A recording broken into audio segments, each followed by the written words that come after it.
I love you, bitch. Oh my god. I ain't gonna never stop loving you, bitch. Hey everybody, welcome back to my channel. If you are new here, hello. If you are returning, welcome back. Thank you so much for sticking around. I really appreciate you.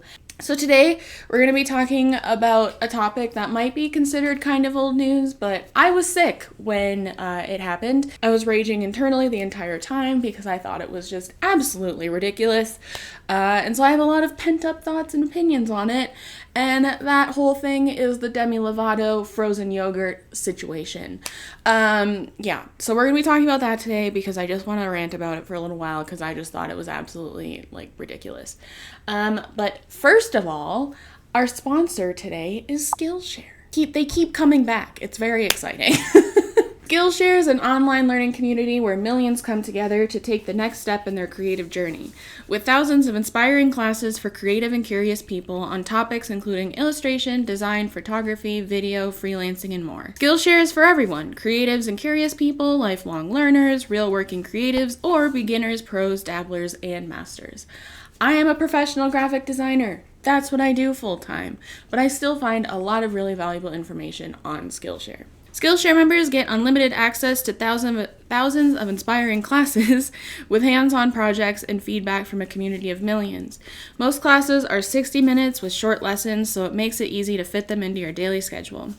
It's curated specifically for learning, meaning there are no ads and they're always launching new premium classes, so you can stay focused and follow wherever your creativity takes you. And it's less than $10 a month with an annual subscription. A class I really enjoyed this month was Find Your Style: 5 Exercises to Unlock Your Creative Identity by Andy J. Pizza, an illustrator, designer, podcaster, and public speaker. I was attracted to this class because I am actually in the middle of revamping my Etsy store's products and its just overall look. And finding my own style has been something I have struggled with since I've started school, and even now that I am a working professional in design as well. Skillshare was kind enough to give me a link where the first 1,000 of my subscribers to click the link in my description will get a free trial of premium membership so you can explore your creativity. Thank you again to Skillshare for sponsoring this video and always coming back to me. And now let's just get on to the rest of the video. So if you don't know what was going on, this was covered by a lot of mainstream news outlets and a lot of creators on the platform. This platform, YouTube. But if you don't know what happened, Demi Lovato basically singled out a 35-year-old family-owned small business frozen yogurt shop in LA for carrying sugar-free and other diet foods, gluten-free foods, on her Instagram story.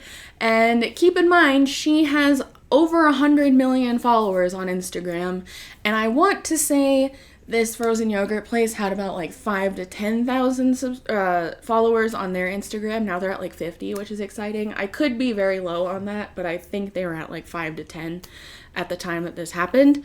But now they have over 50,000, which is really cool.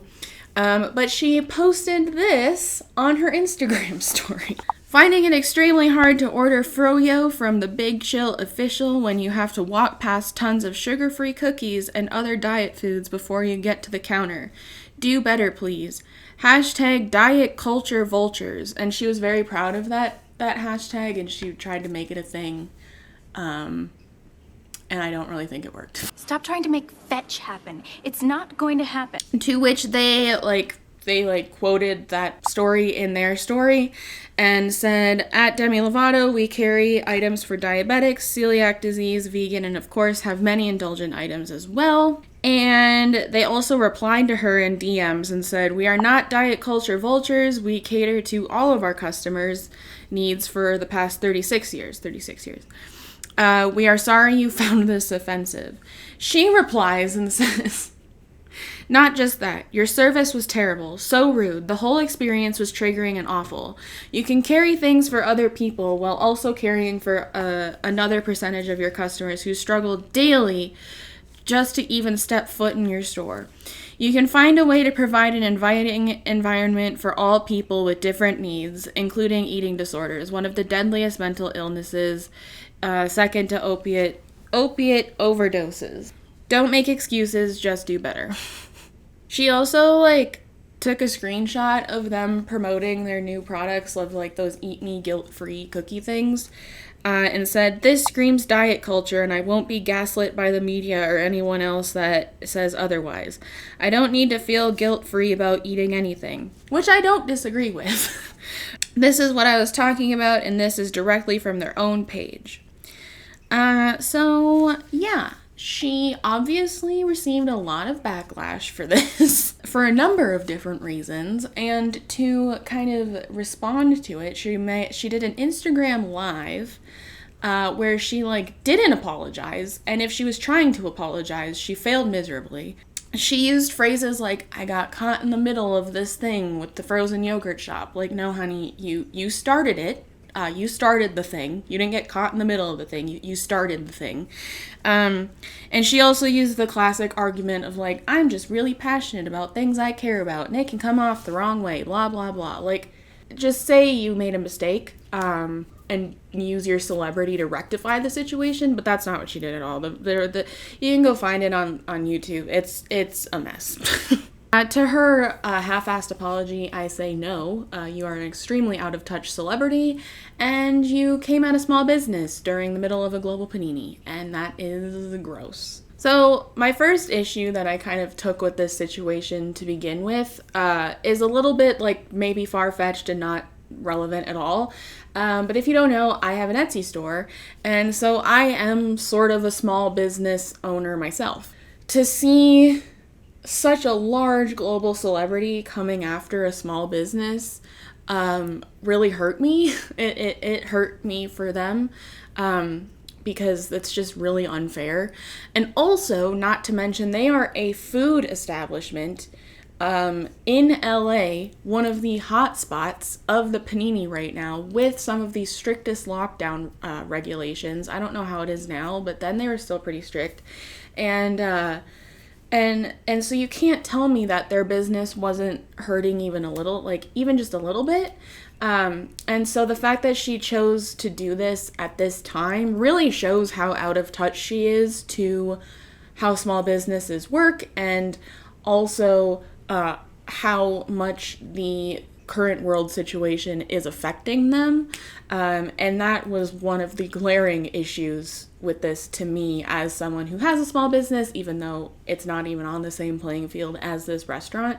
But yeah, so that was my first issue. I do understand that Demi's reaction to this was probably triggered by her current recovery from EDs. And I understand that, and I can't imagine honestly how hard it is to go somewhere and have to deal with those kinds of triggers. But in that same breath, I do know that I have watched videos on this topic, and I've talked to people on this topic who have dealt with EDs themselves, and they kind of all confirmed my thinking of yeah, it sucks that those triggers are there, but ultimately it's kind of your responsibility, and it's up to you to seek treatment. Sorry, my cat just flinched, and I thought she was gonna attack my knee because she does that sometimes. She's sassy. But it's ultimately up to you to seek the adequate treatment that you need to manage your own triggers. It's not the world's responsibility. It's up to you to do that for yourself. And also, it was so out of touch and so just baffling to me that she completely seemed to forget that sugar-free options and gluten-free options are there for people's medical needs, people with diabetes and people with celiac disease and that kind of stuff. The fact that she just completely forgot about that was mind-boggling to me. I don't understand how you can just forget that those exist. And she kind of, I'll find a screenshot of this, but she talked to the place on Instagram about better messaging, to say that that's what those specific products are for. which from a marketing standpoint is a really bad idea. I work in marketing. I feel like that's a really bad idea because one, it would make people uncomfortable who do have those medical issues, I think, or it could, because they feel like they're being singled out for having those medical problems, and they're not even problems, but like medical conditions. And also, it would stop the sale of it from people maybe who like don't have those but just want to eat the sugar-free and gluten-free options. I sometimes get sugar-free options at like an ice cream shop or whatever, because I just don't want the calories, but I still want something that tastes good, like, or decent, because sugar-free is not as good as the normal stuff, in my opinion. But yeah, like, I think just from a marketing standpoint, that's a really not great idea, and just marketing it to everybody is the safest bet for business. And yeah, so Demi Lovato, marketing manager, did not have the best idea. And yeah, I do understand that I'm sure like actual toxic diet culture things are running rampant in places like LA. I have no doubt in my mind that that's a thing, but to forget about this whole community of people with medical conditions that influences what they can and can't eat is just completely out of touch, and it's just, it ain't it, sis. This was not the argument to make. And with the whole, sorry, I'm drinking tea because it's raining and I want to be snuggly. And my cousin actually is a creator and a maker herself, and she designed this mug. I will actually have her store linked down below. It's called Van Dynen Studios, and yes, I will link her down below. She is another creative person in my family, so we gotta support that. I love chai tea. Oh my god. Okay, anyways, sorry. Distraction. I do understand and I get the pushback of the Eat Me Guilt-Free label and that whole brand. I can understand how that would be taken the wrong way, because I do believe that one of the core ways to fix your relationship with food, or to establish a healthy relationship with food, is by not attaching moral value to it. That's something that I still kind of struggle with sometimes. And so when I did see those labels like in grocery stores and stuff, I was like, ooh. But then I actually looked at the label and read what kind of product it was, and it's a gluten-free product. And it is keto friendly. But so I kind of reevaluated my thinking, and I thought, oh, yes, maybe they could mean like the diet culture phrase of like guilt-free foods, or it could be read as eat me guilt-free for those with a gluten intolerance who have to worry about maybe feeling guilty about eating something that's going to make them feel ill, so they can eat these without feeling guilty for eating something that's going to negatively affect their body. So I think it can be taken either way. I do kind of understand that that's not the greatest messaging, but if this place wants to carry those products, that's their prerogative. Like, they're good products from what I've heard. I actually haven't tried them, but I've seen them on Instagram and I've heard they're really good. And so if that's going to help their business, then who cares? It's not like, who cares? They're just there. It's not a personal attack. They're just cookies. I think another reason I was really irritated by this, to be quite honest, was, if you are new here, I have lost 100 pounds with weight loss surgery, and I've kept it off, which is great. Like 2 years ago, I had my surgery. Before I had my surgery, I had to completely flip my relationship with food and how I treated food. And in order to do that, I had to make certain sacrifices, and I had to make certain decisions for myself to meet my goals. One of those was I didn't drink for 9 months. I didn't drink for 6 months before surgery, and I didn't drink for 3 months after surgery. And in order to keep not doing that, I didn't go to bars or clubs for 9 months. And honestly, it wasn't the alcohol that was a trigger.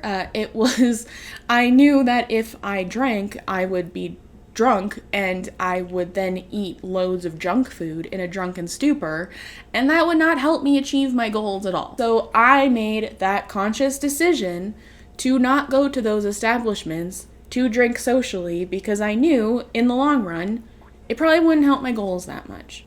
And that was me taking responsibility for the mental work that I had to do to not eat junk food to not binge eat junk food, because I would eat so much fucking McDonald's when I was drunk, and I still do sometimes. But back then, yeah, I had to take that responsibility on myself because that was what I had to do. And also, being in college on a weight loss journey made it also really hard because colleges are filled with like delicious junk food, especially when you're eating in the dining halls. And so I had to really do the mental work with myself and my doctors to continually make those mindful decisions to not eat those things, because in the end I was working towards having weight loss surgery, and those could potentially harm my progress. But I will say that I think having to kind of maneuver a college campus while losing weight did really help me learn how important moderation is for your mental health, and come to the realization that having a cookie or two or like a slice of pizza was not going to ruin all of my progress. And also, I have mental illness. And to me, the Demi freaking out about these things being there would be like the equivalent of me freaking out at an establishment for triggering my anxiety. Like, if I went to a place and it caused me to have an anxiety attack, I would not then call them out for causing me to have an anxiety attack. I would make a mental note that that happened, talk about it in therapy, then whenever I had therapy next, and do the mental work that I needed to do to overcome that anxiety, and maybe just not go back there until I felt comfortable.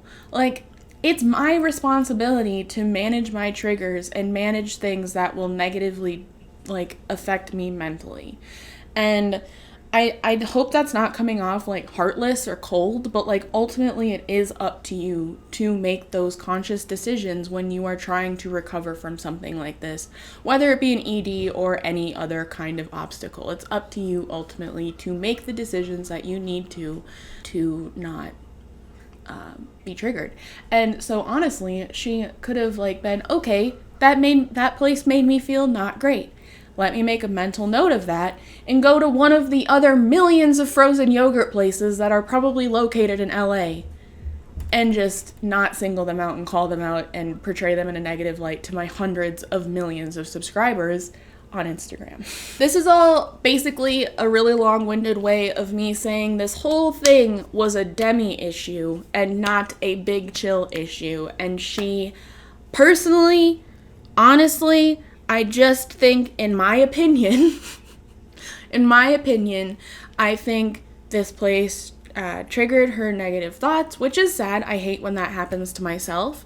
But I don't think she's far enough in the recovery. I think she's still learning how to navigate the world with her mental illness, and isn't far along enough in her recovery to maybe realize that it is kind of her responsibility to manage those things for herself. And so she just freaked out at the establishment instead. And I think this could be a good learning experience for her. I don't know if it will be one of those, but I do think it could be. So yeah, I just wanted to make a video about this whole thing because I found it kind of ridiculous, and I felt really bad for the Big Chill. But I think honestly, her drawing attention to it I don't think her message was taken the way she wanted it to be, and it actually kind of worked out in their favor. But yeah, so that made me happy to see that. But I just wanted to make a video about this, so sound off in the comments with your thoughts and opinions on it, because I want to know. And thank you so much again to Skillshare for sponsoring me and continuing to sponsor me, and thank you so much to you guys for watching my videos to make me appealing for these companies to want to sponsor me, because compensation is nice. But on that note, thank you all so much for watching. I really appreciate you sticking around with me. All the links to my social medias will be down below. The link to my Etsy store is down there, but I am on a break right now because I'm kind of revamping everything, and I'm going to do a launch at the end of this month. But yeah, the links to join my channel, the links to my merch store will be down there. Go join my Discord. It's a really amazing place. Come find me on Instagram. I talk to pretty much everybody on there. And yeah, Thank you guys so much for watching. Be kind to yourself. I love you all so much, and I will see you next week. Goodbye.